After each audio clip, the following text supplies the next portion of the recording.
Okay mga guys, ito pala yung naging endgame sa laban ni Tonyo Danao versus Gilvin Rama, aka Baho kag Nawong sa Dama Legend. Mao ni akong pinaka-idol sa tanan mga boss, si Idol Gilvin Rama ng Padada, the tall, dark, and handsome boy ng Padada. Umira siya ng 214, kaya naghabol pa siya ng tabla. Sabi niya 215 daw, sure win na. Kasi mapipilitang mag 9.5. Bawal kasi ito mga boss kasi may ganyan. Kapag dito kumain, madadalawahan.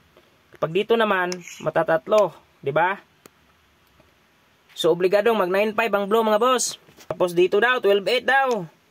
Kapag dito tumira mga boss, yan yung talo, di ba? Mag 115 yan mga boss.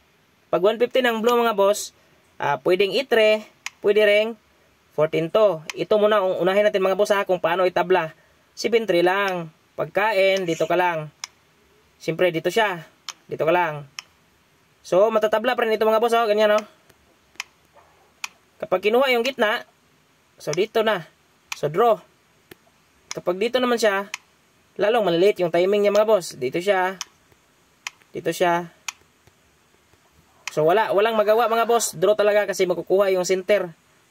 Pag 115 ang blow mga boss, paano naman kung mag-itre? Pag nag-itre mga boss, sacrifice mo lang yan. Tapos ganyan. So kapag dito magpakain mga boss, dito lang kakain ng blow. Kapag umatras, tabla. Kapag dito naman kumain mga boss, lalong tabla, di ba? So obligadong mag 3-4-10, abanti lang. Kapag dumama mga boss, dyan ka lang. Siyempre kukunin yung gitna. Dito ka nadadama.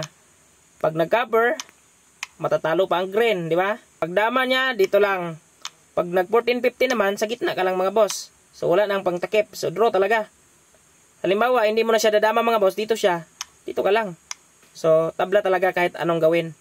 So nice game. Idol Gilvin Rama ang pinakagahi sa Padada. Champion na guys. 2 times champion na guys. Shout out Idol Gilvin Rama ang pinakagahi sa Padada. Mutirada, danglog pa sa okra. Apps ray balon og 5 ka cellphone nga keypad.